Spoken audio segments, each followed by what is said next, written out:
संत कवि है, तो इनको संत कवि क्यों कहा जाता है?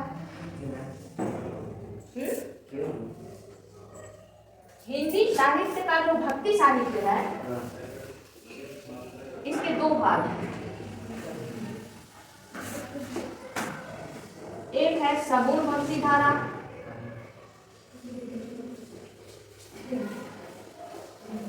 और दूसरा है निर्गुण भक्ति धारा। क्या है? निर्गुण भक्ति धारा।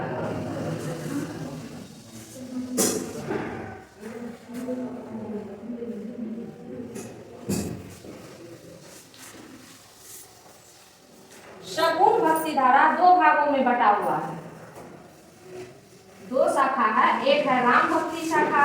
क्या है? राम भक्ति शाखा। राम भक्ति शाखा में किसकी रचनाएं मिलती है?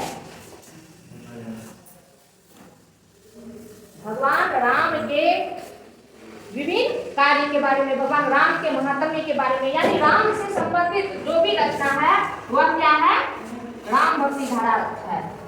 राम भक्ति धारा में जैसे तुलसीदास जी है, उन्होंने रामचरितमानस की रचना की। और दूसरा है कृष्ण भक्ति धारा। क्या है? कृष्ण भक्ति धारा। कृष्ण भक्ति धारा में कृष्ण से संबंधित जो है रचनाएं मिलती है, जैसे सूरदास हो गए, मीराबाई हो गई, ये सब जो है कृष्ण भक्ति धारा के कवि हैं, रचनाकार हैं। इसी तरह निर्गुण भक्ति धारा भी दो भाग में बटा हुआ है। एक है ज्ञान भारती शाखा और दूसरा है प्रेम मार्गी शाखा।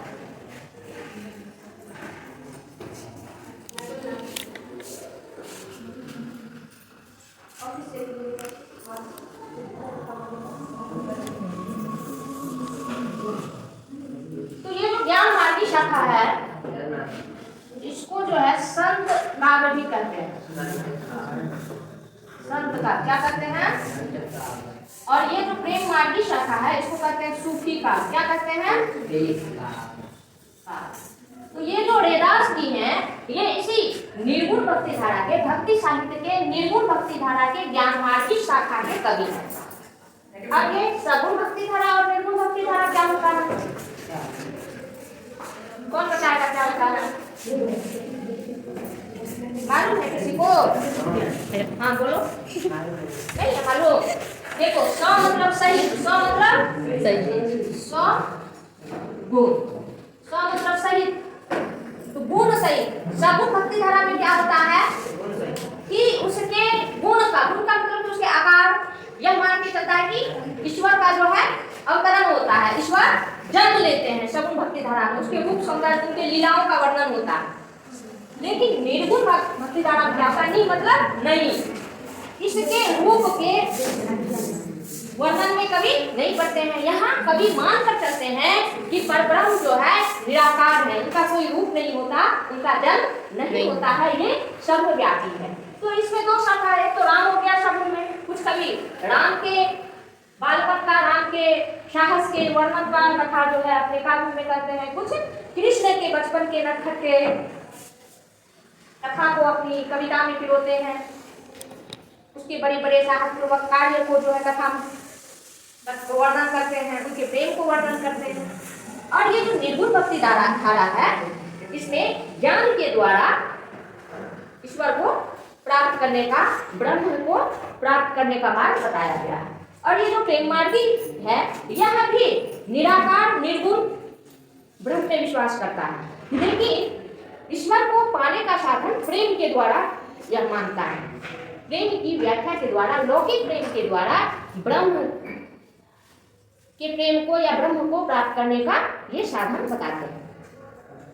जैसे जायसी जी हो गए, जायसी जी का जो पद्मावत है ये लौकिक काव्य होते हुए भी सिर्फ प्रतीक लौकिक है, लेकिन उसमें गुण रहस्य ब्रह्म के बारे में बताया गया। तो समझ में आ गया ये संत का क्या होता है? कोई प्रश्न? कोई प्रश्न नहीं। अब जो है रैदास के समय में जो है कुछ इनके समकालीन कवि थे, और कुछ ये जो संत काव्य धारा है इस संत काव्य धारा के कुछ कवि हैं। जैसे ये जो संत ज्ञान मार्गी शाखा है इसके प्रवर्तक माने जाते हैं रामानंद जी। कौन? कबीर, रैदास, ये सब शिष्य हुए हैं। किसके शिष्य हैं कबीर जी? रामानंद के। किसके? रामानंद के। इसी भक्ति धारा के लिए हैं रैदास जी, इन्हीं के शिष्य हैं कबीर।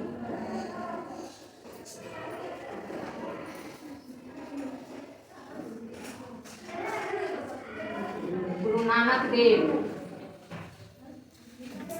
सिंगा दादू दयाल,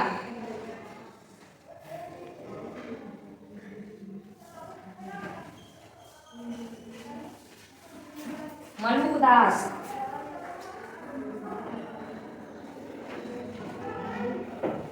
ये सब कौन है? संत कवि है। कौन है? संत कवि। और कुछ कवि हैं जो रैदास के समकालीन हैं, इसके समकालीन कवि हैं। समकालीन मतलब इन्हीं के समय में जो कविता रचते थे या इनके समय के जो आसपास के कवि रहे हैं, उनमें कुछ थे सूरदास। कौन? सूरदास। जायसी,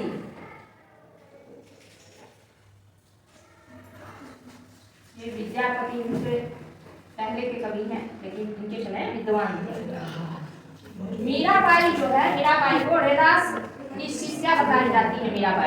मीराबाई के गुरु रहे हैं रैदास। जो